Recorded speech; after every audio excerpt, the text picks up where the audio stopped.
This is The Omega He Should Never Have Rejected by Rene's Romance Stories. The contract burned faster than I expected, maybe because it was soaked in wolf blood and generational lies, maybe because the moon goddess herself wanted to watch it burn, or maybe, just maybe, because fate has a sense of humor as dark as mine. I held the flaming parchment high above my head as both packs gasped in synchronized horror. The fire cracked, sparks spitting like angry stars, and when the wind shifted, a curl of smoke brushed across my face, warm, stinging, liberating. Below me, on the stone steps of the neutral court, stood the alpha who once rejected me without even seeing my face. Cale Draven, tall, furious, beautiful in that dangerous, ruin-your-life way. His eyes glowed molten gold as the last piece of the blood contract shriveled to ash. My voice came out steady, cold, everything my wolf wasn't. You rejected me once because you didn't want commitment, Cale. So let me make it easy. Now you're not allowed to have me. The crowd roared. His wolf snarled my name like a prayer and a threat. And for the first time in my life, I didn't shrink. I didn't bow. I burned every chain that ever tried to claim me. If you believe fate holds a grudge, hit subscribe, because my story starts with fire and ends with a choice the world wasn't ready for. Chapter 1. My name is Aria Vale. I'm 24, an EMT in the human world, living on caffeine and chaos, and secretly, inconveniently, an Omega born into a pack that treats my designation like a rare political resource. I prefer saving humans with cracked ribs over being auctioned for breeding potential, thanks. People here think I'm normal, funny, sharp, slightly unhinged on night shifts. They don't know my senses are too sharp, my reactions too fast, or that my temper spikes every full moon like clockwork. They especially don't know I ran away from my pack 3 years ago after the worst day of my life. The arranged match, the one I never wanted, the one my parents forced, the one where I stood behind a ceremonial veil as an alpha son I'd never met said the words that shattered my pride. I don't want to be tied down to some fragile Omega. Hard pass. Hard pass. He didn't know my name. He didn't know my face. And I was too stunned, too humiliated to say anything except run until my lungs burned. Since then, I've built a life where I choose everything: my work, my friends, my peace, my freedom. And romance? Please. Commitment issues? I once told my best friend. I have commitment allergies, the kind that require an EpiPen. It's not entirely a joke. When you've been rejected by someone who didn't even bother to look at you, you don't exactly sprint toward emotional intimacy. Which brings me to tonight. It was 11:42 p.m., raining sideways, the kind of night where humans drive like their brain cells clock out at 10. My partner and I had just finished loading a patient when I felt it. A ripple in the air, electric, sharp, something deep in my ribs shifting like my wolf had sat upright inside me. That only ever meant one thing: another wolf was near. But that was impossible. No wolves ever came this deep into the human sector without reason. I told myself it was nothing. Stress, fatigue, maybe my uterus lighting a scented candle of betrayal because I was on hour 14 of my shift. But then the fire station doors opened, and he walked out. Tall, broad-shouldered, dark hair damp from the storm. A dangerous half-smile, like he knew people wanted him and didn't mind breaking things along the way. His presence hit like a pressure wave, powerful, alpha, but different, controlled, like he didn't want anyone to know what he was. Except my wolf knew instantly. Alpha. I tried to look away. I really did. But he turned his head and our eyes met. And something snapped. His nostrils flared, his pupils expanded. The world narrowed until it was just his stunned expression and the thunder outside. He took one step toward me, slow, deliberate. "Hi," he said, voice deep enough to ruin someone's life. No. Nope. Absolutely not. I grabbed my medical bag like a shield. "Do I know you?" I asked, plastering on my best, "I'm tired and will tase you" smile. For a second, he looked confused, pained, like his soul recognized mine, but his brain was stuck buffering. That should have been my first warning. But the real warning came when my sleeve slipped, just slightly, revealing the faint glow of the Omega birthmark near my wrist. His eyes widened. His wolf surged. He actually staggered. "Are you?" His voice cracked. "Arya?" My stomach dropped. Hearing my name in an alpha voice for the first time in years should not have made my knees consider resignation. "How do you know my name?" I demanded. He swallowed hard, but it wasn't him who answered. It was his wolf. One word, ripped out of him in a raw, broken whisper. "Mate." The rain froze. My heartbeat stopped. He stared at me like he'd just found something he lost a lifetime ago. And I stared back at the man who clearly thought he knew me. The man who felt familiar in a way I didn't want to examine. The man fate should have warned me about. But fate doesn't warn. Fate giggles and pushes you into traffic. Chapter 2. Kale didn't move, didn't breathe, didn't blink. He just stared at me like I was a miracle and a crime scene all at once. His voice, when he finally found it, came out low, strained, like speaking hurt. "Arya, I didn't think... I had no idea you were..." I lifted a hand, palm out. "Let me stop you right there. I'm working, it's raining, and my night has already included a guy who tried to flirt while vomiting.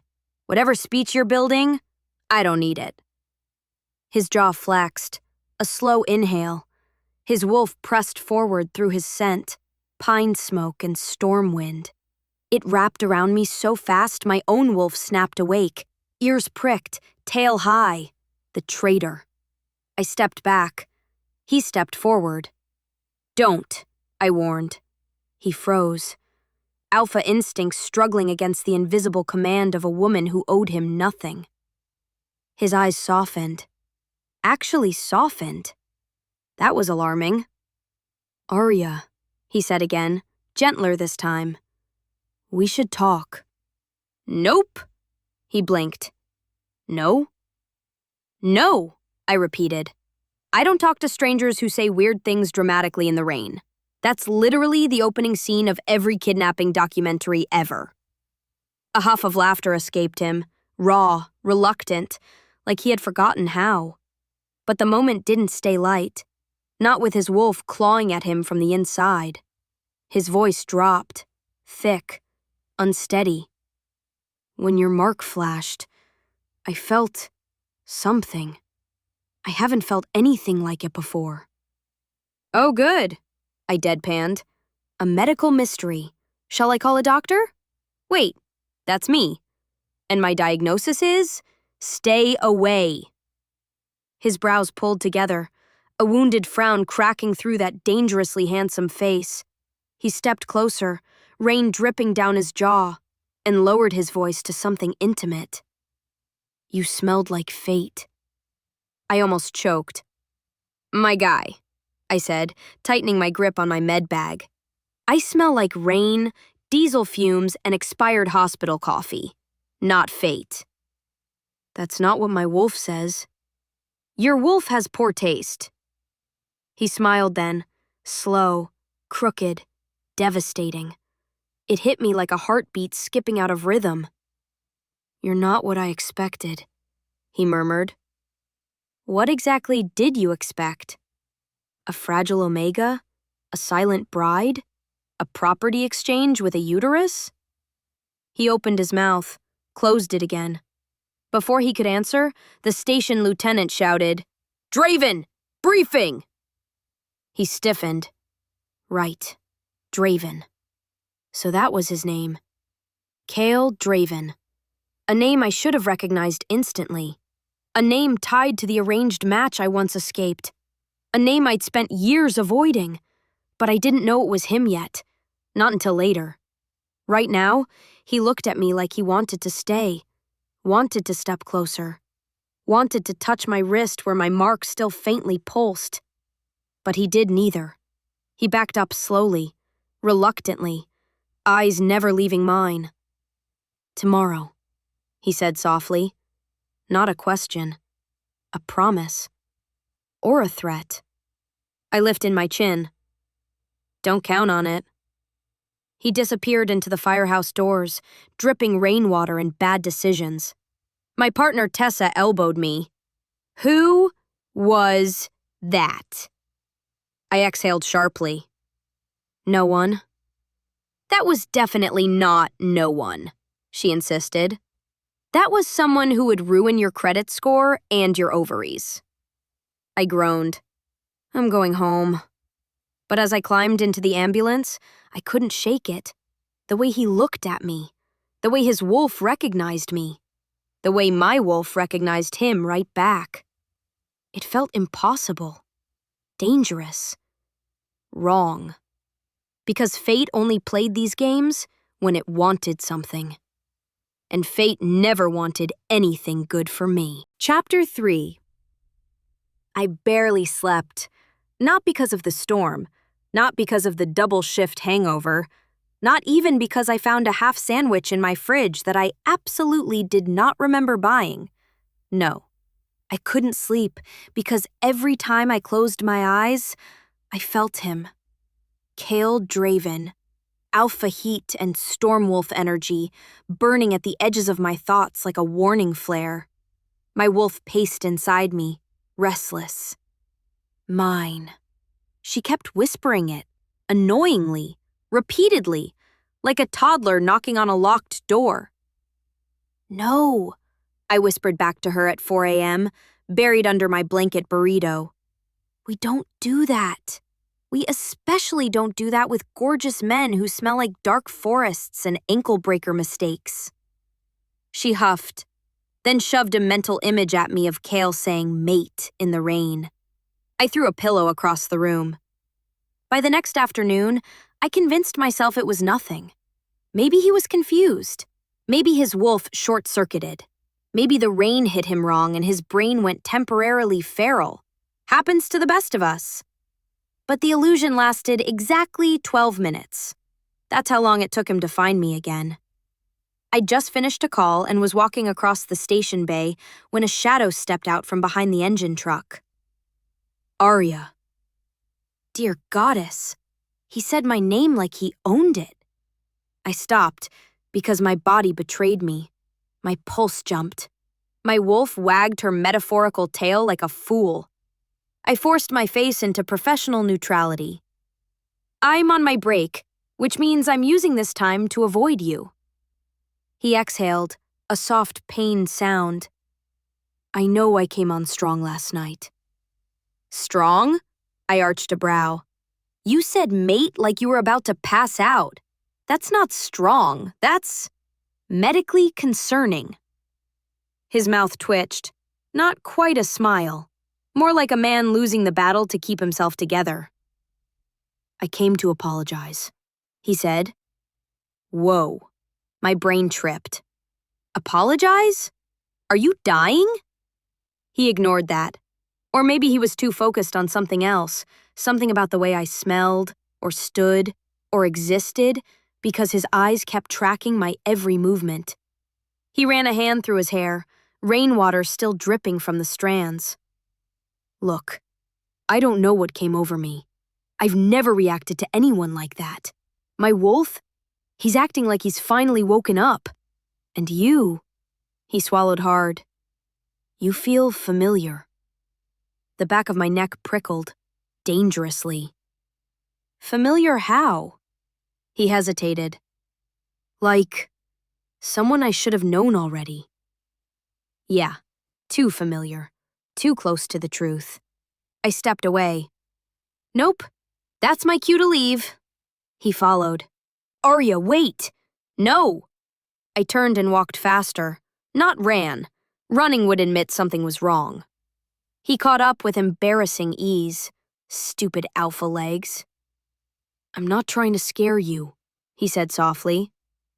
Fun fact, people who say that are almost always terrifying. He huffed a breath, half frustration, half laughter. Then something shifted in him. Something quieter, more raw. Can I just ask one thing? He said. Your mark. How long have you had it? I froze. Not visibly, thank the goddess, but internally, every bone in my body turned into a vibrating tuning fork. Why? I asked. It's important.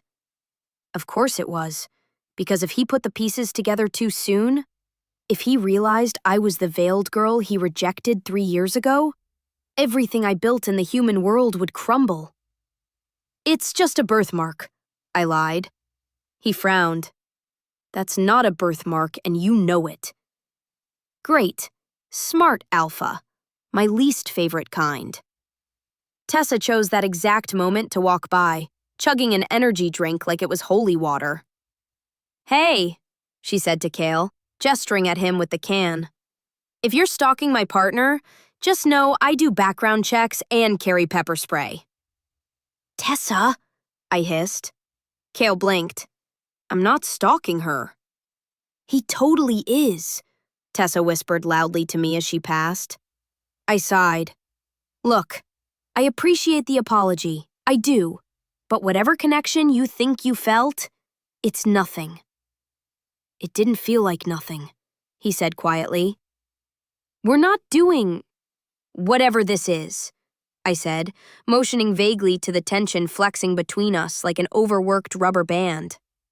I don't date firefighters, or alphas, and especially not firefighters who are secretly alphas. His lips parted, surprise flickering across his face. So he knew I knew. Good. Let him wonder how. He lowered his voice. Arya, who are you really? My wolf shoved forward, fiercely whispering, Ours. He should know. He should know. No, he shouldn't. Because the moment Kale Draven learned who I was, everything would burn. I met his gaze evenly and said, I'm someone who owes you nothing. A flicker of pain crossed his features. Real pain. Then the lieutenant shouted again, Draven, move! Kale stepped back reluctantly, eyes locked onto mine until distance forced him to look away. I let out a slow breath. That should have been the end of it. But it wasn't, because 3 hours later, I got the call. 2 wolves had crossed into the human sector, and they were looking for me. Chapter 4. The call came in while I was restocking the ambulance. Dispatch voice. Tense. Too tense for a normal emergency. Unit 3, be advised. We have 2 unidentified individuals asking for an Arya veil. They're not human. Proceed with caution. Not human. My blood turned to ice. Wolves. My wolves. I hung up without answering. Tessa poked her head around the door, a protein bar hanging out of her mouth. You okay? You look like you saw your ex. Worse, I muttered. I saw my species. Before she could respond, a deep voice behind me said, Arya. I did not jump. I absolutely did not jump. Okay, I jumped a little. Kale stood in the bay doorway, rain dripping down his jacket, jaw clenched like he had sprinted here. His wolf pressed against his skin, sharp, restless, protective. He smelled danger long before I said a word. "What happened?" he demanded. Not aggressive, concerned. Too concerned for someone who barely knew me. I swallowed. "Nothing." He stepped closer. "Arya." I hate that my name sounded good on him. Unfair. Rude. "Two wolves crossed into the human sector," I finally said. His expression stayed calm. Too calm. "What pack?" he asked. I don't know. But I did. Deep down, I knew exactly who would come looking when things weren't going their way. A shadow crossed Kale's face, something cold, calculating. He was already thinking like an alpha. "I'll take care of it," he said, voice dropping into command. "I didn't ask you to." "You don't have to. I'm not letting anyone hunt you." A spark shot through my chest, annoyingly warm, inconveniently comforting. "I'm not your responsibility," I reminded him. He hesitated. "For some reason, you feel like you are." My breath hitched. He didn't know the truth. Not yet. If he did, he would have already been on the ground begging forgiveness. Because the wolves looking for me weren't here to drag me home. They were here to remind me of the contract my parents forged behind my back. The contract tying me to Kale. The contract I never signed. The contract sealed in blood.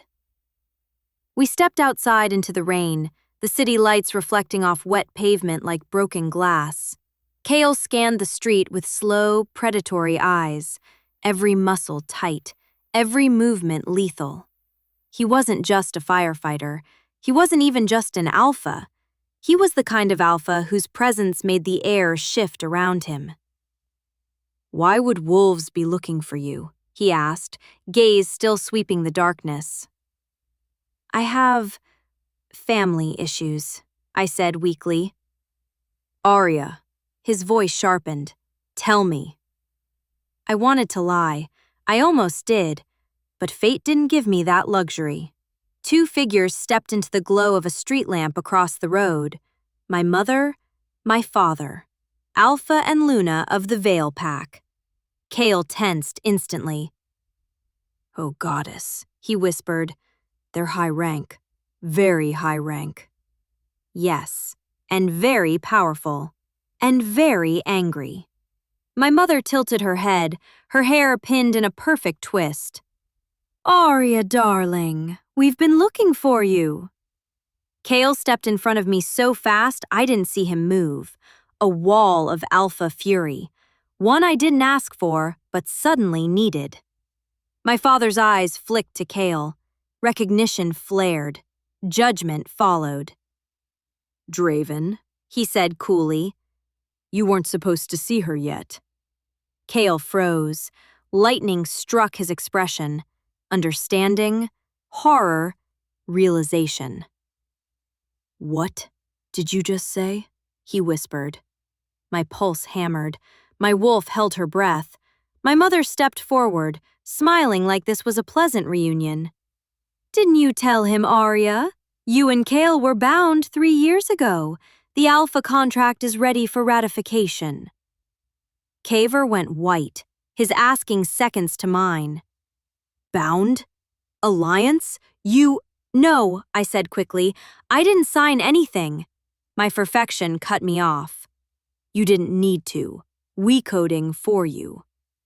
The words tilted. Kale staggered like the grept dropped beneath him. "You forged her signature?" he breathed. "Coming her to me with consent?" My knots shrugged. "It's tradition." Kale's wolf roared inside him, audible, violent, heartbroken. I could feel the moment the truth crushed him. 3 exposing. He hadn't rejected a random Omega. He rooted me. The glory contract-bound to him. The girl how hildiated with 8 careless words. The girl tried to give him and he two tops aside. Thunder cracks overhead as Kale whispered, voice splintering. Arya, I thinking known. My duties blurred, not with tears, with fury. My parents stepped closer. Kale stepped back, toward me, shielding, shaking.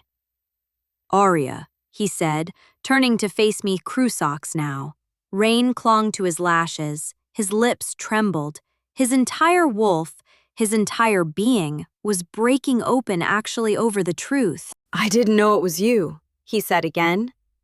I swear to the goddess, I never would have rejected you. I believed him, and I hated that I did, because the betrayal didn't come from him alone. It came from the people who were supposed to protect me. I squared my shoulders and said the words none of them expected. Take me to the contract. Kale blinked. My mother stiffened. My father frowned. I smiled coldly. I'm done running. Chapter 5. My parents didn't speak as we walked. Not because they were ashamed, please. Shame requires a conscience, and mine donated theirs to politics years ago. No, they stayed quiet because Kale Draven was stalking beside me like a storm given human form, and even my father, an alpha, kept a respectful, very intentional distance. Every footstep from Kale radiated fury. Not at me, at them, at the contract, at himself. He walked half a step behind me, every instinct screaming to protect, while every painful truth he'd learned in the last 10 minutes hollowed him out. He didn't speak. He could barely look at me. Good. Let him feel it. I wasn't the fragile Omega he imagined behind that veil. I wasn't the obedient daughter they wanted to parade around like a prize. I was the wolf they underestimated. The neutral city embassy building loomed ahead, a sterile, cold structure where agreements were made and lives were decided. My father held the door open. Kale didn't move. He whispered, "You don't have to go in." I met his eyes, steady. "Yes, I do." He swallowed hard. His guilt lingered in the air like smoke. Inside, the council attendant recognized my parents instantly. Her gaze flicked to me, and suddenly her posture changed, shoulders straightening, stance widening, because she saw what they had refused to see. I was not here willingly. She bowed slightly. "Miss Vale, follow me." We were escorted into a chamber lined with ancient ledgers and legal scrolls, some glowing faintly with enchantments. A table sat in the center. On it, a parchment, thick, ivory, sealed with crimson wax and a sigil that made my stomach twist. The Vale Pack crest, blood-forged, consent binding. Kale's breath hitched. That contract represented 3 things: my imprisonment, my parents' deception, and the humiliation he carried like a scar. My father gestured to it. "Once ratified, your bond will unify both—" "Shut up," I said. Both my parents' heads snapped toward me. Kale's gaze flicked to me in surprise, then pride, then shame that he had ever mistaken me for docile. I stepped forward until the contract filled my vision. 3 signatures marked the bottom: my father, my mother, Arya Vale. Except it wasn't my handwriting. It was neat, precise, forged. My wolf snarled inside me, hot and vicious. Kale reached out like he wanted to hold me back from touching it, but he didn't dare stop me. He whispered, voice shaking, "Arya, I'm so sorry." I didn't look at him. "I didn't sign this," I said quietly, clearly, dangerously. My mother sighed. "Your signature was required for the alliance. We took care of it for you." "Took care of it," I repeated. My laughter cracked like glass. "Yes, I can see how generous that was." Kale's wolf surged so violently his hands trembled at his sides. You forced her, he said through clenched teeth, into a blood contract meant for mates, without seeing her, without asking her, without anything. My father turned to him sharply. Watch your tone, Draven. Kale stepped forward, one lethal stride. My tone, he growled, is the only part of me you should be grateful for right now. His power hit the room like a shockwave, but I wasn't here for dominance battles. I was here for revenge. I picked up the contract. The parchment pulsed once, recognizing the touch of the Omega it was bound to. My mother gasped. My father stiffened. Kale froze completely.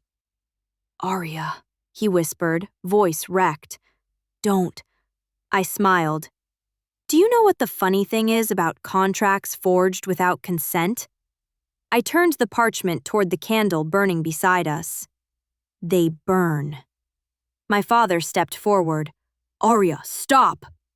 Kale didn't move. He watched, because somehow, somewhere, he understood this had nothing to do with him anymore. This was about me, finding my voice, my power, my autonomy. So I held the edge of the parchment in the candle flame. It caught instantly. Fire crawled across the page like hungry vines. My mother screamed. My father lunged. Kale moved, fast, blocking my father with a snarl so vicious the attendant dropped her quill. I held the burning contract up, flames licking across the forged signatures. When it reached the fake version of my name, it flared brighter, like the fire itself knew the truth. I whispered, I reject the bond you forced on me. I reject the betrayal. I reject the future you tried to claim. Kale inhaled sharply. Pain, relief, a dozen emotions carved across his face. The contract dissolved into ash, raining down onto the stone floor. My parents stared at me like I had ripped the moon goddess from the sky. I exhaled slowly, power humming through my blood. Now, I said, stepping past them, we're done. But behind me, I heard Kale whisper, broken, reverent, shaken. Arya, what have you done? He didn't say it like a warning. He said it like a man terrified he was about to lose the only thing fate gave him a second chance at. Chapter 6. The embassy alarms blared before the ashes even hit the floor. A low, pulsing warning. Magic breach. Contract severed. Alliance void. My parents stared at the smoking pile like it was my corpse instead of a piece of paper. My mother whispered, horrified, What have you done? I turned toward her, calm in a way that felt deadly. I set myself free. The attendant scrambled back, muttering to someone across her earpiece. She burned a blood-forged contract. No, I don't know why she's still alive. Yes, Draven is here. Yes, both parents witnessed it voluntarily. No, she was not coerced. Kale stood frozen. Not in shock, in restraint. His wolf was clawing under his skin, threatening to take over. His hands shook as he dragged them through his hair, rainwater and sweat mixing on his brow. He whispered my name like a confession, like a plea. Arya. I didn't look at him. If I did, my resolve might falter. Outside, the packs were already gathering. Word travels fast when you set a power structure on fire. Shifters crowded the embassy entrance, growls rumbling across the courtyard like an approaching earthquake. My father's warriors. Kale's warriors. Neutral wolves caught in the rising tension. My mother stepped onto the marble steps, voice sharp, commanding. She rejected a sacred alliance. She dishonored 2 packs. Shouts erupted. Traitress! Omega Rebellion! Arrest her! She broke the moon oath! Kale moved before I could. He stepped down in front of me, 1 stride, 2 strides, placing himself directly between me and every wolf screaming for my capture. His voice boomed. No one touches her. Silence crashed over the courtyard. Dozens of wolves stilled. Some bowed instinctively, others recoiled. My father snarled. "You have no authority over my daughter, Draven." Kale turned, eyes glowing gold-white, wolf pressing so hard against his skin it flickered through his features. "She's not your daughter anymore," he growled. "You forfeited that when you stole her choice." Gasps rippled. My mother inhaled sharply. "You're defending her?" Kale's voice dropped to a razor-edged whisper. "I am defending the woman fate marked as mine." My heart stuttered. I hated how that sound hit me. Soft, broken, reverent. My wolf pressed forward, tail high, whispering in delight.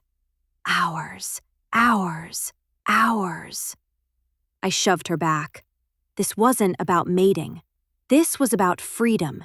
And Kale wasn't the man who rejected me anymore, but he was the man whose rejection created this mess. My father snapped. "She is legally bound." "No," I interrupted, stepping down from the embassy entrance. Every eye snapped to me. "She was legally bound. Now she's not." My mother's voice cracked. "Arya, you don't understand what you've done." I understand perfectly.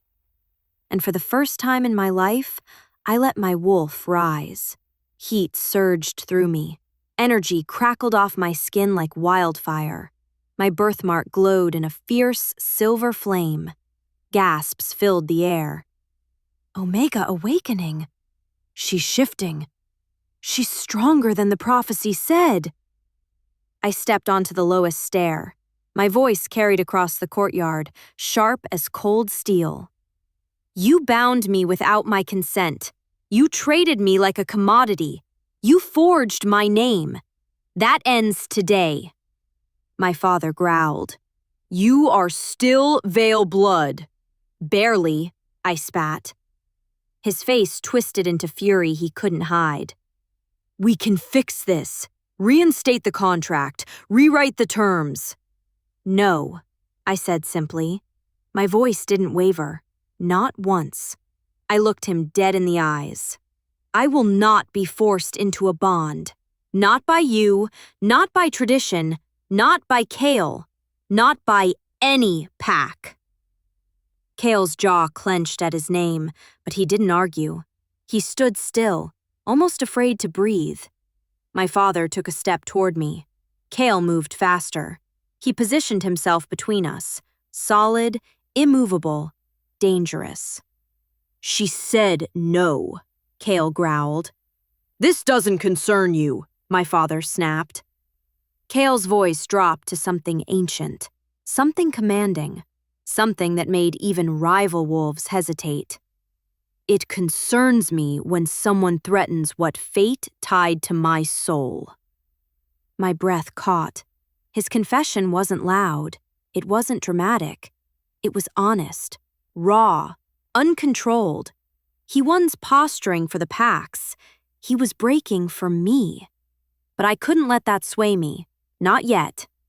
I stepped beside him, surprising myself. I faced my parents fully. "I choose my own future," I said, "from this day forward." My father's eyes hardened. "This is treason," Kale snarled. "She's not your prisoner to condemn." "It's not a condemnation," my mother whispered urgently. "It's protection. Without a pack bond, Arya, you'll be vulnerable. Rivals will try to claim you. They'll see you as free Omega territory." "Let them try," I said. My wolf bared her teeth. Kale turned toward me slowly, so slowly, and whispered, voice shaking, "You're not alone in this." I swallowed hard. I wanted to believe him, wanted to lean into him, wanted to collapse into the warmth of someone who finally saw me. But I couldn't. Not yet. I stepped away from everyone, Kale, my parents, the council guards, alone on the stairs between two warring packs drenched in storm rain and adrenaline, I spoke the words that split the world in half. I reject the bond. I reject the alliance. I reject the fate you chained me to. I choose myself. A howl echoed across the courtyard. Not mine, Kale's. His wolf surged forward, breaking him open as he dropped to one knee. Not in submission, but in heartbreak. I felt it like a physical force, his agony, his longing, his vow.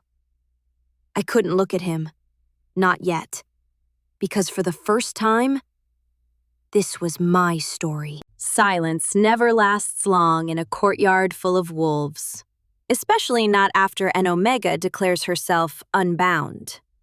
The moment the last word left my lips, the air shifted, a crackling pressure, electric and volatile, like the world inhaled sharply and forgot how to exhale. Then, howls, snarls, shouts, chaos erupted. My father barked orders to seize me. Kale's beta shouted to stand down. Wolves from neutral packs surged closer, drawn by instinct, power, rarity. Because a free Omega, a newly awakened Omega, wasn't just a political event. She was an opportunity, an invitation, a target. I stepped back, heart pounding, wolf bristling as the first rival alpha broke from the crowd. A tall man in a charcoal suit, eyes glowing amber, wolf scent thick enough to choke the air. Arya Vale, he purred, like tasting my name. A free Omega is a rarity, dangerous to leave unclaimed. Kale moved before he finished the sentence, a blur of violent motion, alpha speed, alpha fury, alpha instinct. He slammed the man back with enough force to crack stone. Don't. Kale's voice was a growl carved from bone. She is not yours. The rival alpha bared his teeth. And she is not yours, Draven. Not anymore. Kale didn't look away from him, but I felt him. The panic, the desperation, the wolf clawing to claim what he once rejected. His voice dropped to something lethal. I won't let you near her. Then claim her, another alpha shouted from the crowd. Or step aside for someone who will. My stomach dropped. The courtyard erupted again, pack wolves circling me, sizing me up, evaluating my scent, my power, my worth. My wolf snarled, ready to tear through anyone stupid enough to touch me. But the truth was brutal. I was one Omega. They were dozens of alphas. Kale stepped in front of me, bracing like a man ready to take on an army alone. Back up. His voice shook the stones. Many obeyed, some didn't. My father pushed forward, face flushed with rage. You've made her a prize, he spat at me. By burning that contract, you endangered yourself and every wolf tied to you. I held his gaze, unflinching. Good. Let them come. My mother grabbed his arm. This isn't the time. She was cut off by a beta from Kale's pack. Alpha Draven, he hissed urgently. Your father demands you return to the front line. The elders say this breach jeopardizes the summit. Kale didn't move. I'm not leaving her, he said. Sir. I said, Kale growled. I am not leaving her. His loyalty hit me harder than the betrayal ever had. My father scoffed. Pathetic. You reject her once, then beg at her heels when you realize she's powerful? Kale snapped. Actually snapped. His wolf blew outward in a visible surge, air rippling, bodies stumbling back, throats instinctively lowering. Even my father flinched. Kale stepped toward him slowly, deliberately. A man who finally understood his sin. You think I'm here because of politics? He asked softly. You think I'm here because of an alliance? His voice deepened, broke, burned. I'm here, he said, because I rejected the one person my soul was made for. And now I will spend every breath proving I will never fail her again. My heart cracked open. Not healed, not whole, but split, with something fierce and terrifying blooming inside. My father sneered. You can't protect her from every alpha here. No, Kale said, but I'll die trying. It wasn't bravado. It was truth. Rival wolves surged again, testing the boundary, scenting the air around me. A hand reached out, a stranger, a challenger. Kale lunged, slamming him back with a punch that echoed across the courtyard. More wolves circled. I could smell their hunger, their ambition, their greed. Omega energy pulsed from my skin, newly awakened, drawing them like moths to a wildfire. Kale's voice cracked, raw with helplessness. Arya, please get behind me. I didn't. Instead, I stepped forward, into the open, into the threat, into the eyes of every alpha who thought they could lay a claim on me. Gasps rippled through the crowd. Beside me, Kale swore under his breath. Arya, what are you doing? I raised my voice, carrying it across the courtyard like a blade. You want to fight over me?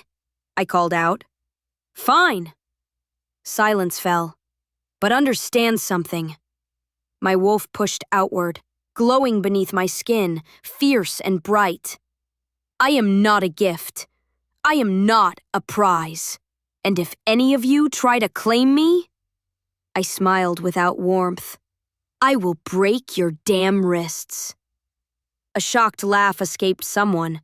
Kale whispered, scrubbing a trembling hand over his face. Goddess, you're going to kill me. But the rival alphas hesitated. Not because of my threat, because they felt what was rising. My wolf, my power, my choice. Kale stepped closer, voice shaking. Arya, I'll stand with you against all of them. I swear it. I didn't look at him. Not yet. I lifted my chin and said the words that would shatter every expectation in this courtyard. I don't need an alpha to save me. Then I turned, looked directly into Kale's eyes, and finished. But I might choose one. The courtyard exploded. Kale sucked in a harsh breath, eyes burning gold, wolf howling inside him. Because for the first time, there was a chance. A real one. Not forced, not arranged, not stolen. A choice. Mine. The courtyard didn't just explode into noise. It ruptured. Shouts, growls, arguments. Dozens of wolves snapping at the air as the meaning of my words rippled through them like shockwaves. I might choose one. Not be given. Not be forced. Not be arranged. Choose. You'd think I'd declared war. Well, maybe I had. Because the moment those words left me, the packs divided down a fault line no one could ignore. Those who wanted to protect my choice, and those who wanted to control it. 4 rival alphas stepped forward, each one assessing me like a rare artifact. My father's warriors closed in around him, furious and humiliated. Kale's warriors surged to match them, growls vibrating the air. And Kale was no longer a man. He was a storm barely contained in skin. His wolf pushed so hard into his human form, his eyes glowed pure gold white, light cracking through the edges of his irises like lightning searching for a place to strike. He looked at me like he was unraveling, like my words had detonated something inside him he couldn't recover from. He stepped toward me, slow, controlled, because any faster, and his wolf would break free entirely. Arya. My name wasn't a word anymore. It was a plea, a prayer, a wound. I held up a hand. Don't. He froze mid-breath. Don't come any closer unless you mean every single thing your wolf is screaming right now. Silence. His chest rose and fell once, twice, like he was trying to steady himself. Then, softly, painfully honestly, I do. The crowd stirred. My heart did something stupid and traitorous. My wolf preened like she had been waiting centuries for him to say it. He didn't stop there. He stepped closer, slowly testing my warning. If you choose me, he said quietly, it won't be because of a contract, or a bond, or pressure. It'll be because you want me. My throat tightened. His voice cracked, raw with guilt. I rejected you once because I was a coward who didn't understand fate. I won't make that mistake again. He exhaled shakily, shoulders trembling. I would let the world burn before I lose you twice. My wolf shivered. My knees almost gave out. The courtyard collectively gasped. One rival alpha sneered. Draven, you already rejected her. Fate doesn't give you 2 chances. Kale turned his head, deadly slow. You're welcome to test that theory. The other alpha scoffed. She doesn't want you. Kale didn't argue. He turned back to me. Arya, he said softly. Tell me to step back. Tell me to leave. Tell me you feel nothing, and I will walk away right now. The world held its breath. I swallowed hard. Kale? My voice wasn't steady, not even close. His eyes glowed brighter. You feel it. Not a question, a trembling realization. I didn't deny it. Couldn't, because no matter how angry I was, how betrayed, how determined to stand alone, my wolf recognized him in a way that terrified me. My parents saw it too. My mother stepped forward. Arya, you cannot let your instincts cloud your judgment. He humiliated you. Kale flinched like she'd stabbed him. And now you're considering him? After everything? Kale's jaw locked, guilt slicing through him. But I finally understood something. They weren't trying to protect me. They were trying to control me. Again. I turned to my mother, then my father. My voice was ice sharpened to a blade. You don't get to speak about my humiliation. You caused more of it than he ever did. My father snarled. You burned a sacred contract. I burned your lies. My wolf surged, glowing beneath my skin, silver light radiating outward, brighter than before. Gasps rippled across the courtyard. She's awakening. Her aura. She's stronger than the prophecy. And Kale? Kale stared at me like I was the moon itself. Not fragile, not weak, not a prize, but powerful, untamed, his equal. I lifted my chin, meeting the eyes of every alpha who thought they could claim me. You want to know my choice? I said loudly. The courtyard leaned in. Kale's breath hitched. My parents stiffened. And my wolf, my glorious, rebellious, rising wolf, stood tall with me. I choose freedom, I said. And if I choose a mate, ever, it will be my decision. No contracts, no politics, no pressure. The ground stirred beneath us, a deep rumbling, not from wolves, from the rune circle at the center of the courtyard, the ancient magic reacting to my declaration. Silver light spiraled outward from my feet, forming a glowing ring that pulsed with omega energy. The rival alphas tensed, my parents panicked. Kale whispered, reverent and broken. Arya, you're claiming your fate. And I whispered back, no, I'm rewriting it. Chapter 9. The rune circle brightened until it painted the courtyard in silver fire. Wolves stumbled back. Rival alphas growled warnings. My mother whispered a prayer.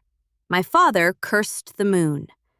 And Kale walked straight into the glowing ring as if it were calling him by name. Every instinct in me screamed. "Kale!" I snapped. "Don't!" But he stepped inside anyway. The magic hit him instantly. A shockwave of light slammed into his chest. His knees buckled. He dropped hard. One knee on the stone, one fist braced, breath ripped from his lungs. A collective gasp echoed across the courtyard. The rune circle reacted to him like a living thing, spiraling brighter, faster, hotter. My wolf surged, claws scraping inside me. Because the rune circle wasn't attacking him. It was reading him, testing him, judging him. Kale lifted his head, eyes blazing gold and white, a storm barely holding on to human skin. He looked up at me with a mixture of awe, pain, and devotion so fierce it stole my breath. Then he bowed his head, fully, completely, to me. No alpha bows without command. No alpha kneels without submission. No draven heir lowers himself for any wolf alive. But Kale did. For me. "Arya," he said, voice fractured. "I can't undo what I did. The rejection, the ignorance, the cowardice." The circle pulsed, responding to his confession. He flinched but didn't rise. "I can't erase the past, but I can give you this." He bowed lower. "I offer you my throat." A stunned silence rippled through the crowd. My father inhaled sharply. "You idiot boy!" Kale snarled without lifting his head.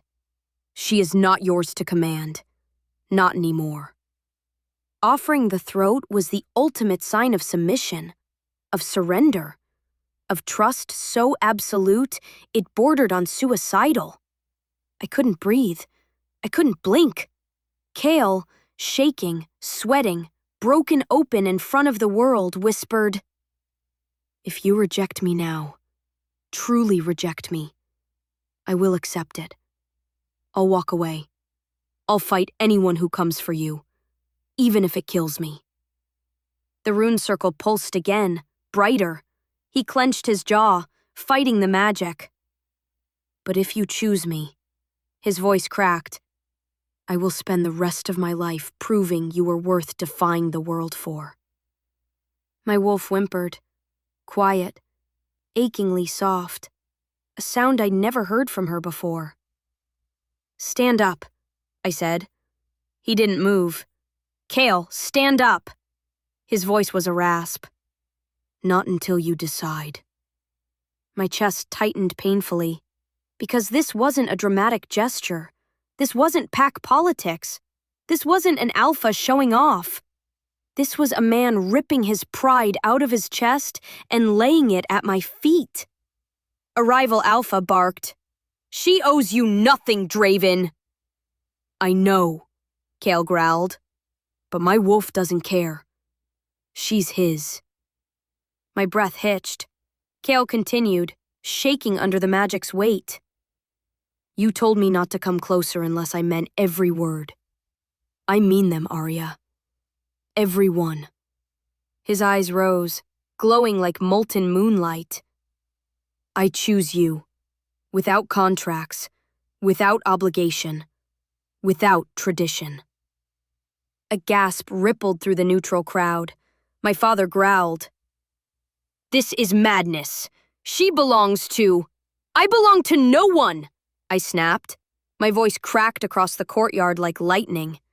Every wolf stilled, every alpha silenced, every eye fixed on me. I stepped into the rune circle. Magic roared, silver flames racing up my legs, swirling around me like wind given form. The crowd murmured, "She's claiming her power. She's bonding with fate. Her wolf is awakening." Kale's breath hitched as I approached him. My wolf pressed forward, fierce and steady, whispering, "He kneels because he finally sees you, Arya." Heat burned behind my ribs. Old wounds split open. New strength poured through. When I reached him, I placed my hand on his cheek. He shuddered violently. "Look at me," I whispered. He lifted his head, eyes shaking with emotion.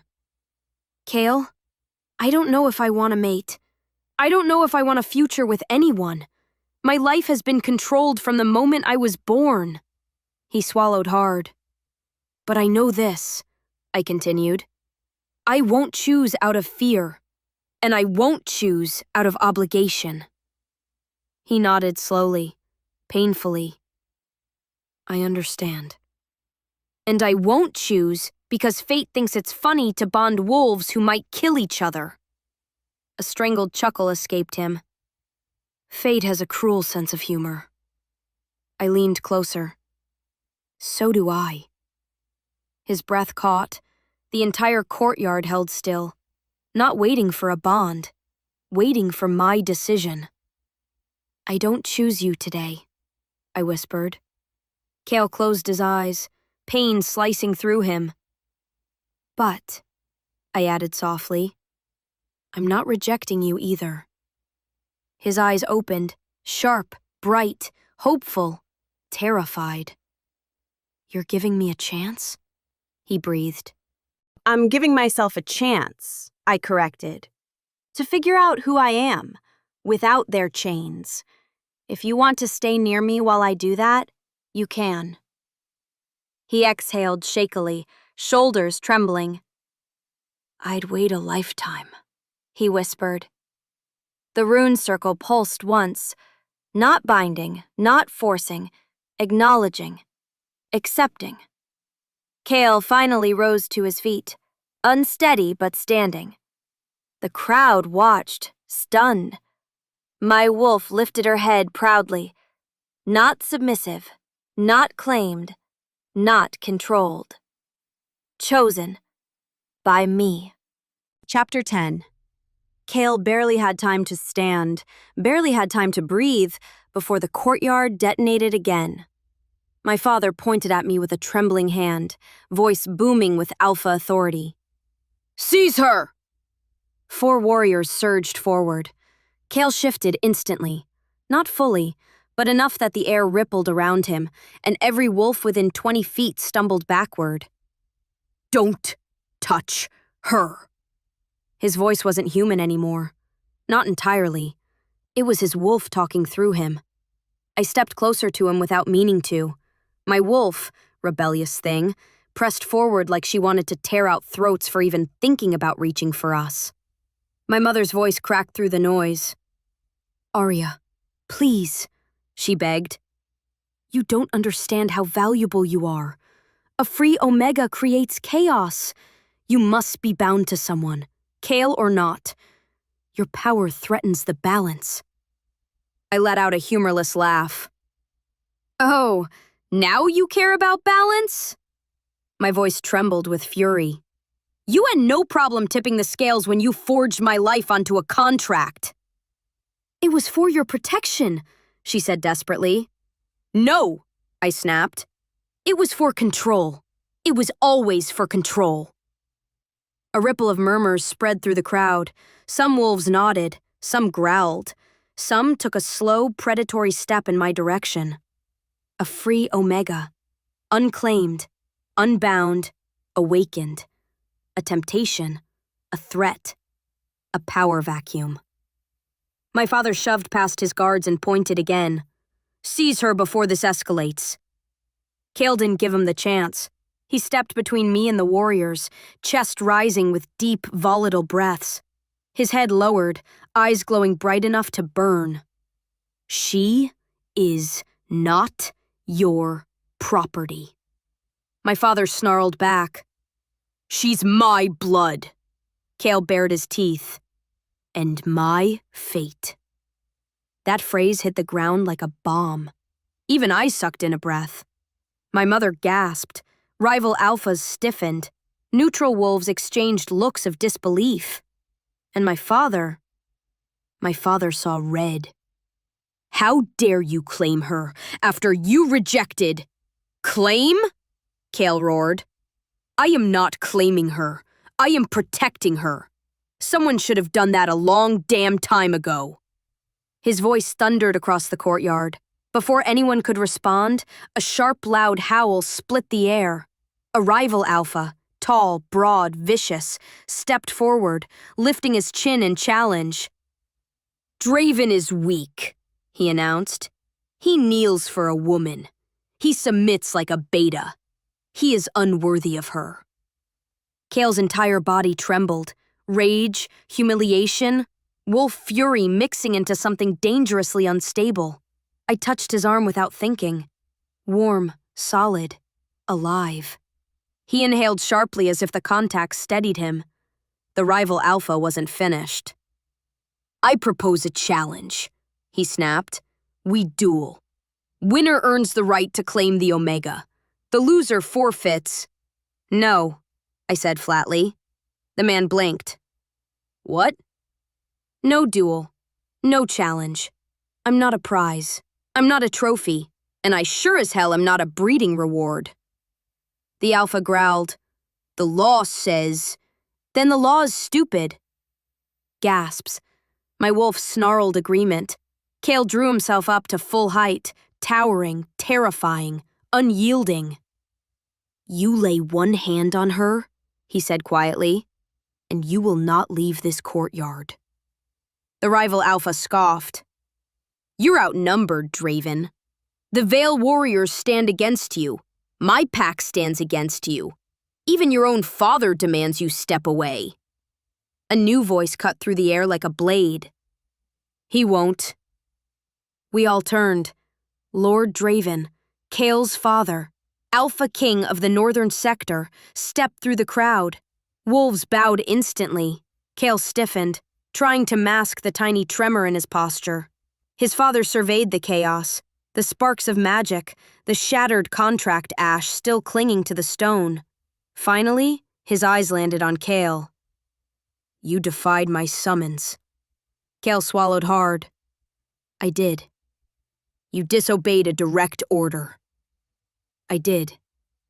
"You kneeled for an Omega." "I did." Lord Draven stepped into the rune circle, unflinching despite the magic still pulsing underfoot. "And why," he asked softly, "did you do all of this?" Kale's answer was not loud, not dramatic. It was painfully simple. "Because I love her." My breath caught. The courtyard fell silent enough to hear raindrops hitting stone. Kale didn't look at me. He didn't dramatize it. He didn't try to take it back. He just stood there, trembling, waiting for his father's judgment. My father scoffed loudly. "Love? That's your excuse for breaking tradition?" Kale finally turned his head toward me. "Love is why I won't repeat my mistakes." Lord Draven studied him, studied me, studied the circle reacting to my awakening. Then, shockingly, he bowed his head, slightly, respectfully. "As Omega Veil has claimed autonomy," he announced to the crowd, "no wolf may challenge her will or force her bond. Not Veil, not Draven, not any pack." My parents gasped. The rival alphas growled. My wolf hummed in pleased approval. Kale exhaled shakily. But Lord Draven wasn't finished. He lifted his chin and declared, "And any wolf who attempts to harm her or coerce her will answer to me." Gasps, whispers, shock. My father exploded. "You overreach, Draven. She is my daughter." Lord Draven eyed him with cold disdain. "Then perhaps act like it." The courtyard erupted, wolves shouting, alpha tempers sparking, warriors drawing closer. Only one thing cut through the noise. Kale's whisper beside me. "Arya, please, let me stand with you." And for the first time, I didn't push him away. I said quietly, "Then stand with me. Not instead of me, with me." Kale's chest rose, his wolf howled, and the entire courtyard trembled with the shift in fate. Chapter 11. The courtyard had already been chaos, but Chapter 11 was where everything finally broke. The rune circle beneath us pulsed again, silver flames spiraling out like a heartbeat made of lightning. Wolves stumbled back. The air crackled. Magic hummed like a storm about to split the sky. Every instinct in me sharpened. My wolf, silent, repressed, chained for years under expectations, lifted her head inside me and howled, loud, triumphant, awake. It wasn't just a sound, it was a birth, a rebirth, a claiming of my own existence on my own terms. The glow rippled outward from my skin, silver spreading through the air like moonlit fire. Rival alphas flinched. My father staggered backward, eyes wide. My mother whispered, horrified and awed, "Her wolf, she's fully awakened, without a bond." Kale watched me like I was the first dawn after a century-long night. His lips parted, breath hitched. Wolf pressing so fiercely to the surface, his shoulders trembled from holding the shift back. "Arya." He said my name like a prayer, like apology, like devotion sharpened to a blade. "I knew you were strong. I didn't know you were this." Neither did I. A divided courtyard became a battlefield without a single punch thrown. Half the wolves backed away from me, fearful, threatened, unable to understand an Omega who didn't bow. The other half stared like they'd witnessed a prophecy, something impossible, something forbidden, something powerful. A few warriors from neutral packs knelt automatically, wolves responding to power older than politics. My father snarled, "She's unstable. Look at this magic. Look at the danger she presents. She needs to be restrained." I turned to him with a slow, terrible smile. "You tried that. It didn't work." Kale stepped closer to me, not touching, not claiming, just there, like a shield sheathed in loyalty instead of obligation. My father pointed at Kale next, outrage vibrating his voice. "You're encouraging this. You are pushing her into rebellion." Kale's answer was a growl. "She is choosing. That is not rebellion. That is freedom." Lord Draven's eyes glinted with something unreadable. "Freedom," he said calmly, "is not a crime." My father's face reddened. "My daughter is not going to destabilize centuries of tradition." I tilted my head. Maybe tradition needs destabilizing. The gasp that rippled across the courtyard was delicious. Kale's wolf whined softly. Approval, pride, desire, all tangled up in one tortured sound. My mother covered her mouth. "Oh, goddess, the packs will go to war over this." She wasn't wrong, because behind my father, several rival alphas stepped forward again. This time, not with arrogance, with hunger. "A free Omega," one murmured. "Unclaimed, awakened, powerful." "No oversight," another growled. "No bond to protect her." A third smiled darkly. "She'd make an exceptional mate." Kale snapped, not shifted, but damn near close. His power exploded outward like a shockwave. Wolves stumbled back. Dust rose. Magic fought magic. "Say that again," Kale snarled, "and I will gut you where you stand." Lord Draven made a low sound that was half warning, half amused. The rival alpha sneered. "You can't protect her from everyone, Draven. You don't have the authority." "Neither do you," I cut in, stepping forward. Silver flame curled around my fingertips.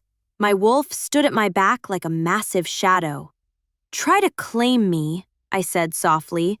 and we'll see which one of us walks away. The alpha blinked in confusion. You wouldn't survive fighting an alpha. I smiled. Wouldn't I? Kale edged toward me, stopping just behind my right shoulder, close enough to intervene, but not close enough to overshadow. Protective, not possessive. Arya, he murmured, voice shaking. You're burning too hot. Your wolf just woke up. You need to center yourself before your aura destabilizes. My aura is fine, I said. He gave me a look. I can feel it like a sunburn, he whispered. If it flares any harder, the circle will activate again. My mother gasped. The circle reacts to Omega breakthroughs. If it reaches full surge, it will trigger a claiming right. My stomach dropped. A claiming right, automatic, triggered by magic responding to power. That couldn't happen. Not now. Not like this. Kale's face tightened with worry. If the circle activates, any alpha inside it will be pulled into the right, including your father, including them. And you? I asked quietly. His throat bobbed. I would be pulled in too. My breath stilled. I could not, would not, be magically bound to Kale through the same fate I'd just escaped. He took a slow step back. I won't risk that, he vowed. I'll leave the circle. I won't let magic force something you didn't choose. My heart clenched painfully, because that right there was the difference between him and everyone else. He walked away not to abandon me, but to protect my freedom. My wolf whimpered softly. My father saw. His eyes sharpened with sudden understanding and sudden fear. He realized Kale was no longer the threat. I was. Makes his move. He raised his hand, a command meant to override the chaos, to reassert dominance, to take back the story slipping out of his grip. Arya Vale, he said sharply. You will return to the Vale Pack immediately. You will be bound to ensure your safety and ours. I let out a cold laugh. No, you do not get to refuse. Watch me. He growled. You are my daughter. I am your mistake. Gasps. A few wolves swore softly. Kale sucked in a breath. My father staggered back as if struck. You are out of control, he snapped. You are a danger to yourself. No, I said quietly. I am a danger to anyone who tries to control me. And then, everything happened at once. My father lunged. Kale roared. The rival alphas moved. The neutral wolves braced. The rune circle flared. Too bright, too fast, too unstable. I could feel it rising under my feet. A pulse, a pull, a magnetic force, dangerously close to activating a magical binding. Kale saw it first. His face twisted in terror. Arya, move! But I didn't have time. The circle surged, light exploding upward, magic swallowing the courtyard, my wolf screaming inside me, and every alpha within reach of the spell, including Kale, was pulled toward me. At the exact same moment, the world shattered into white light. Chapter 12. White light swallowed everything. The courtyard, the wolves, the sky, my breath, my thoughts, my certainty that I was still standing on solid ground. It all dissolved into the blinding surge of the rune circle. The ancient magic seized me first, its invisible claws hooking into my wolf, dragging her upward in a way that felt like drowning in moonlight. My knees slammed against stone, my palms burned, my breath hitched in my throat. My wolf howled inside me, a sound of terror, fury, refusal. Because the circle wasn't activating harmlessly, it was activating a claiming right, a forbidden one, a forced one. A right so ancient only elders dared to speak of it. My vision blurred as spectral chains of silver light snapped around my wrists, my chest, my throat. No, no, no! I choked, clawing at them. My wolf snapped and thrashed, ripping, fighting, but magic forged before recorded history didn't care about her strength. It only cared about one thing: binding. The circle sought to pair Omega power with the nearest alpha soul strong enough to survive the bond. And unfortunately, there were many alphas within reach. I could feel them being dragged toward me. My father, the rival alpha, others lunging forward uncontrollably, their bodies no longer their own. All of them pulled like magnets toward the center, toward me. I screamed, not from pain, from violation, because magic wasn't asking, it was forcing, declaring that my power needed an alpha to balance it, declaring I had no right to stand alone, declaring fate still owned me. "No," I gasped, tears burning. "No! I don't want this! Stop!" The magic tightened. My wolf nearly shattered. And then Kale moved.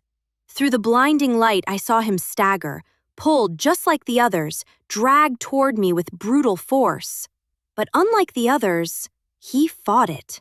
Not with strength, not with dominance, but with sheer will. He dug his heels into the stone, muscles shaking violently as he forced himself to stop inches from the binding pole. His throat was bared, not in submission now, but in defiance. "Let her go!" he roared at the circle. The magic didn't care. It flung another spectral chain around my waist, yanking me forward. I cried out, nails scraping stone. Kale's eyes went wild. "Arya!" He lunged toward me, not to claim, not to overpower, but to shield.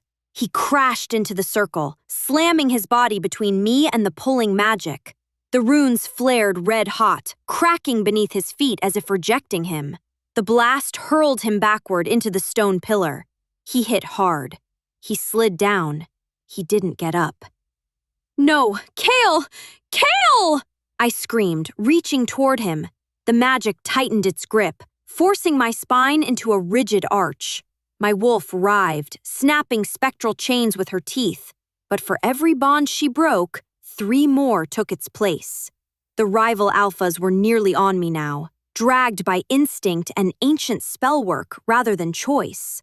If any of them touched me while the rite was active, I would be bound, forever, trapped, ruined. My father reached the boundary, expression twisted in panic as he realized what was happening. But he couldn't stop it. He wasn't strong enough. No one was. Except a low sound cracked across the courtyard. A growl. Deep, broken, defiant. Kale pushed himself up on shaking arms, blood dripping down his temple. His wolf surged behind his eyes. He was shifting, but not fully. Not into a wolf. Into something else. Something born for this moment. "Arya," he panted, dragging himself to his feet. "Look at me." I did. Through tears, through pain, through magic suffocating my lungs. He held my gaze like it was the only thing tethering him to the world. And with a voice that trembled with agony and devotion, he rasped, "I won't claim you. I won't bind you. I will only free you." Then, he stepped into the circle again, fully. The magic slammed into him like a tidal wave. Kale roared in pain, a sound so raw it silenced the entire courtyard. His body bent under the pressure. Bones creaked. Veins glowed with silver light as the rite tried to pull him into the bond. But he didn't reach for me, didn't touch me, didn't extend a claim. He resisted with every particle of his being. The mind couldn't process it. He wasn't trying to claim. He wasn't trying to flee. He was doing something the rite wasn't designed for, breaking it. "Arya!" he shouted through clenched teeth. "You're stronger than this. Your wolf is stronger. Fight it!" The chains constricted. My wolf screamed. "Don't let this magic decide for you." The circle cracked beneath him, Light splintered, magic faltered. "Arya, choose yourself!" And that was what broke everything. Not Kale's strength, not his wolf, his permission, his belief, his refusal to take what he could so easily force. My wolf rose like a hurricane. Silver fire exploded from my chest, ripping through the chains. I screamed, a sound that shook the runes, that shook the mountains, that shook the centuries-old laws written into the stone. The chains shattered, the circle ruptured, the light collapsed, and every alpha was hurled backward by the force of my release. When the dust settled, only one wolf remained standing beside me. Kale, on one knee, breathing hard, bleeding, eyes soft, reverent, terrified for me. He lifted his head. "Arya." A whisper, a vow, a lifeline. "You're free." Chapter 13. When the magic died, the silence was terrifying. Not peaceful, not relieved, just stunned. The courtyard lay in ruin. Cracks split the stone where the rune circle once pulsed. Ash coated the ground in spirals. Wolves groaned, dazed, scattered across the courtyard like bodies after a battlefield. No one spoke. No one moved. No one breathed too loudly, because ancient magic had just been broken by an awakened Omega and the Alpha who refused to claim her. My pulse thudded painfully in my ears. My lungs burned. My wolf still prowled just beneath my skin, a glowing, restless presence, every sense sharpened to something primal. And Kale. Kale was on one knee, chest rising and falling in shallow, ragged breaths, blood dripping from his temple. He wasn't kneeling in submission now. He was kneeling because he was barely conscious. I stumbled toward him, legs unsteady, vision swimming. My body felt like it had been electrocuted from the inside out, and I wasn't entirely convinced it hadn't been. "Kale," I whispered. His shoulders trembled as he forced himself to look up, eyes molten gold. Wolf pushed forward, his voice broken. "You." Just that one word, hoarse, relieved, worshipful, made something in me crack open.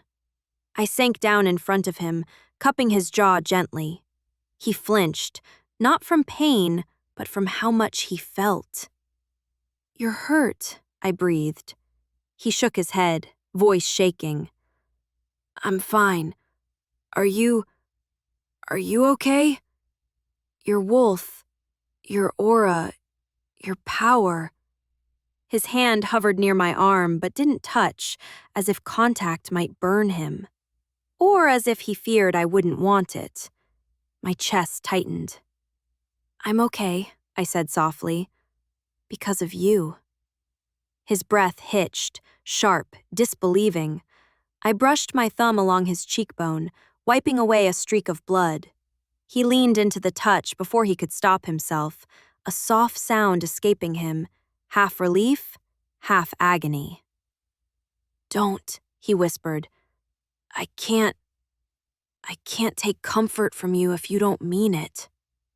My heart clenched, because he wasn't asking for permission to touch me. He was asking for permission to hope. The packs react. Behind us, the courtyard finally began to stir. Wolves scrambled to their feet. Some staggered away from me in fear. Others stared in awe, whispering urgently. "She shattered the rite. Impossible. She broke ancient magic. Omega power shouldn't do that." "What is she?"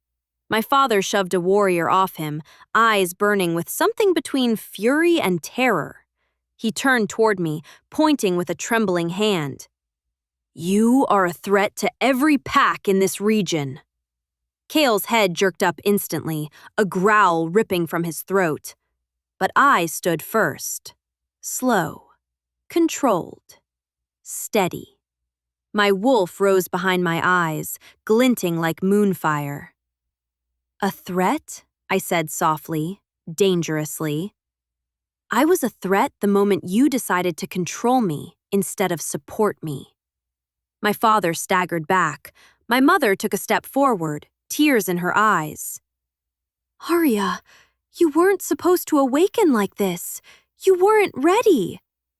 I wasn't ready because you never gave me a chance, I snapped. She flinched, not because I raised my voice, but because I finally raised it at them.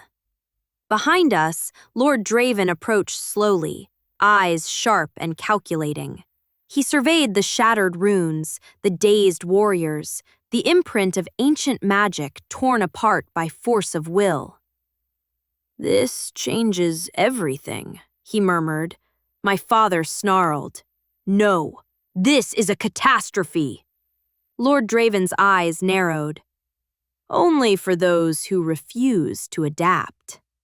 Translation: only for those who cling to the old ways. Only for those who wish to control me.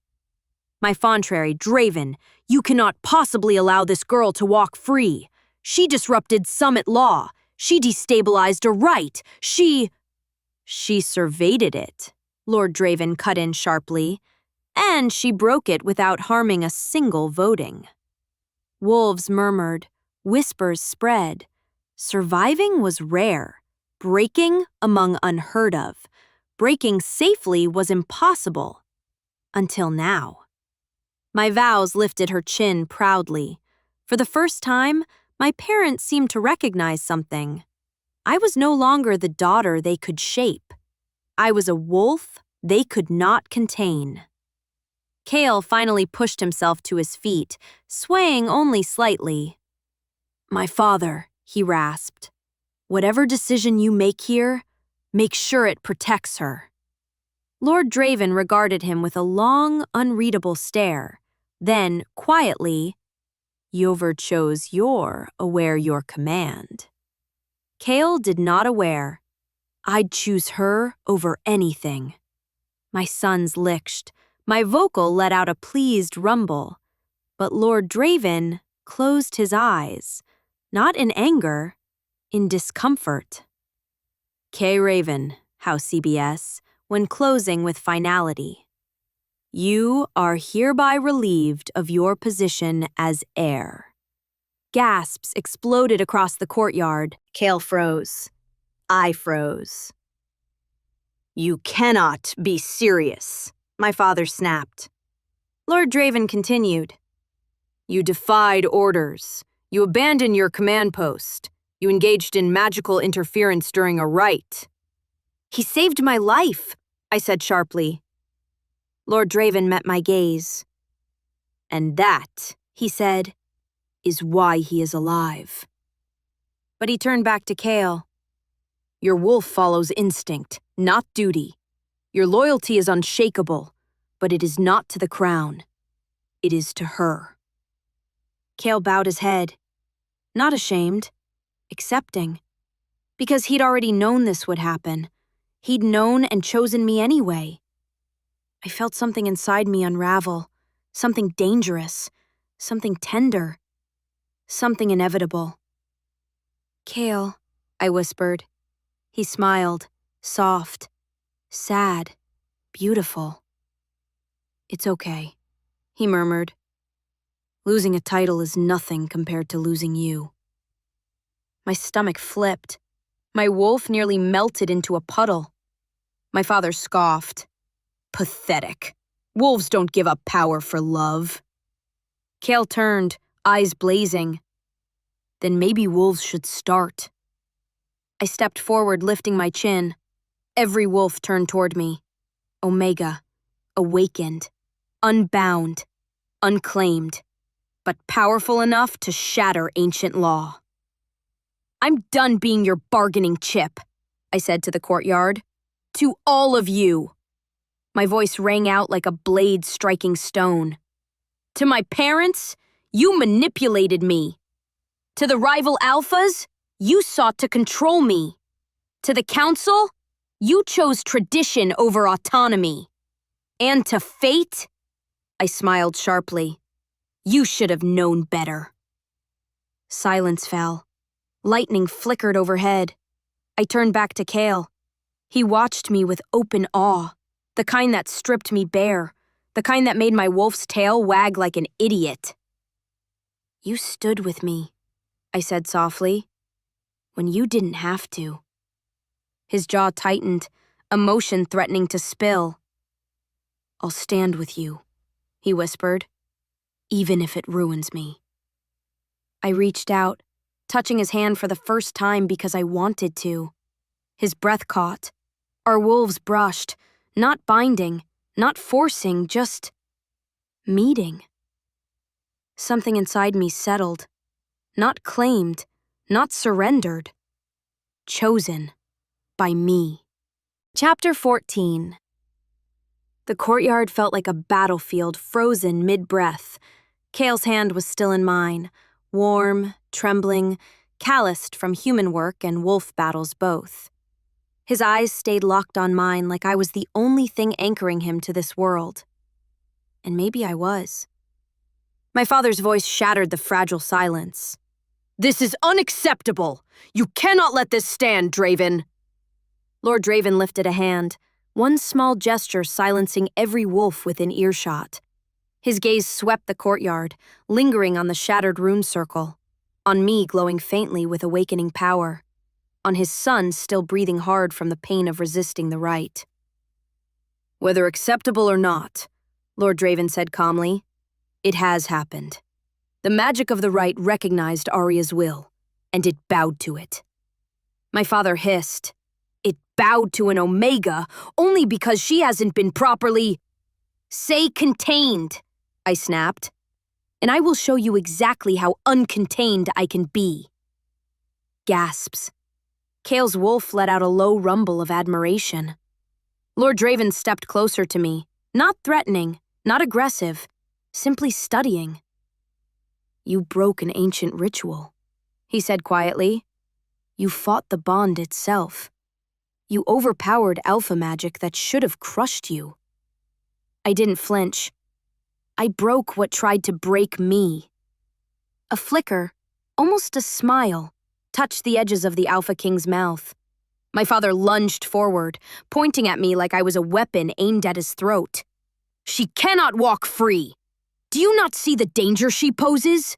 A self-directed Omega is a destabilizing force. I raised a brow. A self-directed daughter is a father's worst nightmare, you mean? A few neutral wolves snorted. Kale choked on a laugh he tried to hide. My father's face reddened, fury vibrating off him. She defies tradition. She disrespects the sacrament of mates. She challenges the bonds that keep the packs united. No, I cut in softly. I challenge control, not unity. A murmur spread. Wolves exchanged glances. Some nodded. A seed had been planted. Kale saw it too. His hand tightened around mine in subtle encouragement. My father turned on Lord Draven. This girl needs to be bound or banished. Kale stepped between us before the words even finished leaving his mouth. You banish her? He growled. And I go with her. His father stiffened. Kale! But Kale didn't back down. His voice rang with clarity that shook me to my core. I'm not your heir anymore. I'm not bound to your orders. I am free to choose. And I choose her. My breath caught. My father laughed bitterly. Then let them both go. Wolves without packs are nothing. Kale turned his head sharply, his voice reborn in flame. Then we will become something new. The courtyard erupted. Rebellion! Blasphemy! Untraditional! He cannot defy the crown. She cannot lead without a bond. Their wolves will turn feral. I let them speak. I let them fear. Because fear meant they knew change was already here. Lord Draven finally spoke, his voice soft but commanding enough to silence every throat in the courtyard. "Kael Draven," he said, "you have chosen.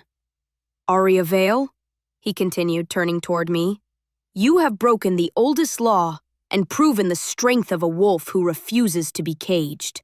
As Alpha King, I cannot force a bond, nor can I deny the autonomy you've claimed." He stepped closer.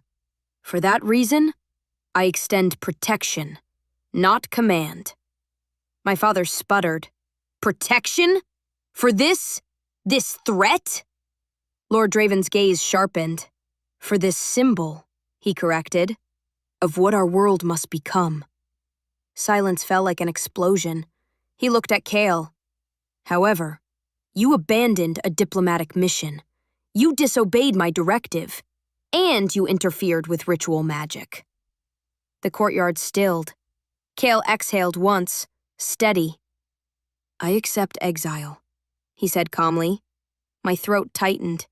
He was ready to lose everything. From me. I stepped forward.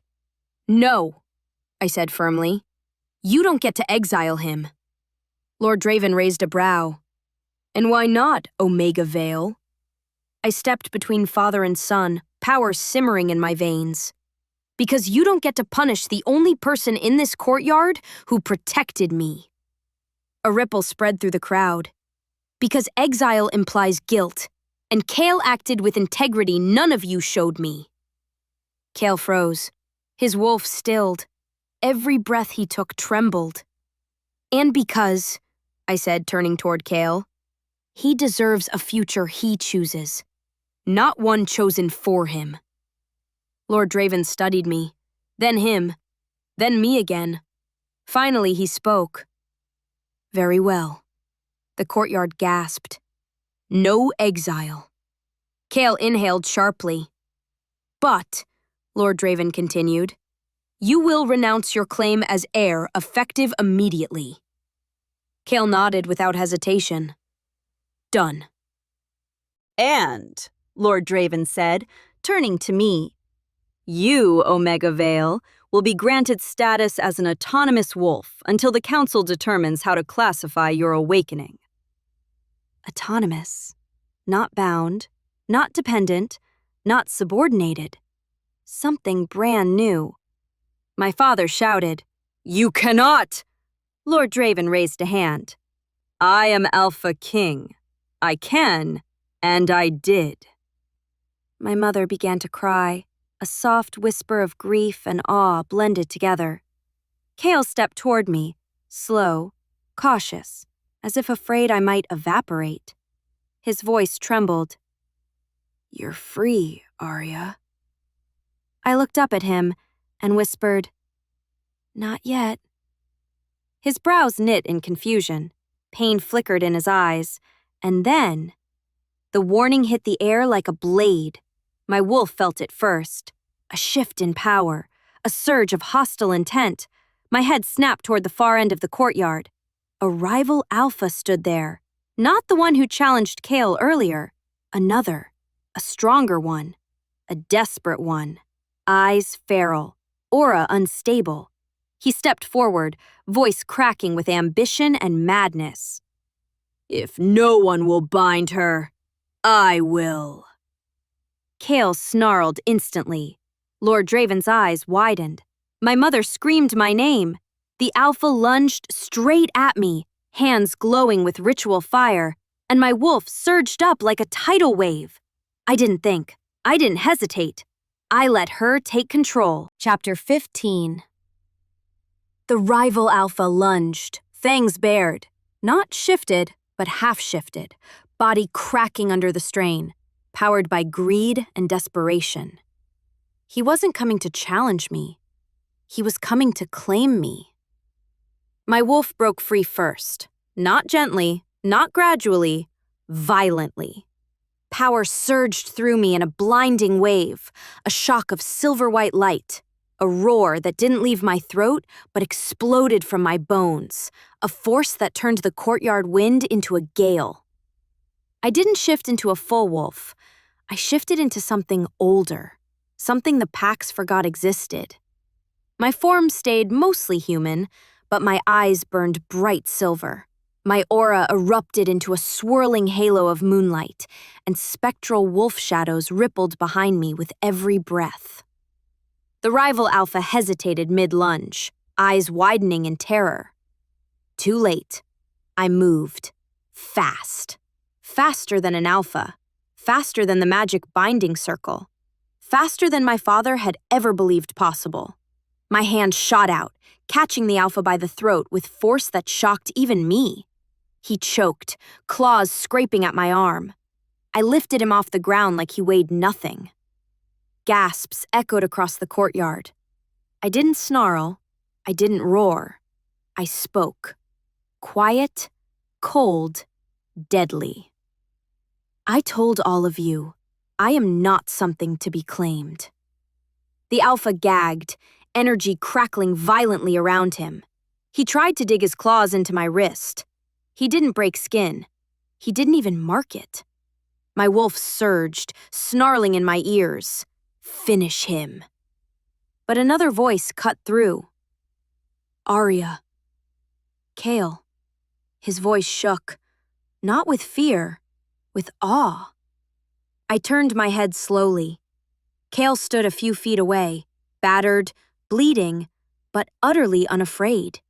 His eyes glowed, not with dominance, not with command, but with something softer. Recognition. Reverence. He saw me. All of me. Arya, he repeated, breathless. You don't have to kill him. My grip tightened. The alpha thrashed. My wolf growled. Kale stepped closer, slow, gentle, careful not to challenge my power. Don't let them decide what you are, he said quietly. They wanted you bound. Don't let this moment become another chain. The words pierced deeper than any blade. I looked down at the alpha in my grip. Not a predator. A cornered animal, blinded by tradition and greed. My wolf snarled again. He attacked. He threatened. He tried to take what is ours. Kale's voice dipped lower, softer, closer. But you decide what you are, Arya. Not him, not them, not even fate. My breath trembled. My hand loosened. Just slightly. Enough to prove I was in control. Not instinct, not rage, not ancient laws, not the pack. With a flick of my wrist, I threw the alpha across the courtyard. He crashed through a stone pillar and collapsed, alive but unconscious. Gasps rippled through the crowd. My father staggered backward. My mother pressed a hand to her heart. Lord Draven exhaled softly, as if witnessing a prophecy unfold. And Kale stepped right up to me. Slow, steady, fearless. He raised a hand, paused, waited. My wolf leaned in first, then me. His fingertips brushed my cheek, barely a touch, but it soothed the storm inside me like nothing else could. You did it, he whispered. You controlled it. No, I whispered back. We controlled it. Together. His breath caught, but the moment didn't last. A sharp, authoritative howl ripped through the air. The council guard. Dozens of them, flooding the courtyard, weapons drawn, magic igniting along their arms. Their commander stepped forward. In the name of the council, Arya Vale, you are to be restrained for assessment. Your uncontrolled awakening poses risk to... Kale stepped in front of me instantly. No, he growled. You will not touch her. The commander narrowed his eyes. You are no longer heir, Kale Draven. You have no authority. Kale bared his teeth. Then I'll fight without authority. A low, dangerous rumble rolled through the courtyard. Not from Kale, from Lord Draven. He stepped forward. No one, he said in a voice that could crack mountains, is to touch the Omega. The commander hesitated. But the council? I am the council, Lord Draven snapped, and I say she will not be harmed. The guards lowered their weapons a fraction. Just a fraction. Kale turned to me, eyes wild with worry. Arya, if they try to take you... They won't, I said softly. How do you know? I took his hand, interlocked our fingers, and for the first time, I didn't fight the pull between us. I know, I said, because I'm done letting anyone choose my fate. His wolf surged behind his eyes. The commander looked between us, hesitating, confused, sensing something shifting. Lord Draven spoke again. The council will convene. New laws must be drafted. The world has changed today. My father spat. This is madness. No, Lord Draven said evenly. This is evolution. Murmurs, agreement, fear, uncertainty. Kale squeezed my hand. Arya, he whispered. What do you choose now? I looked around, at the fractured packs, at the ruined circle, at the shattered traditions, at my parents, at Lord Draven, at Kale, and finally, at myself. My wolf answered with quiet certainty.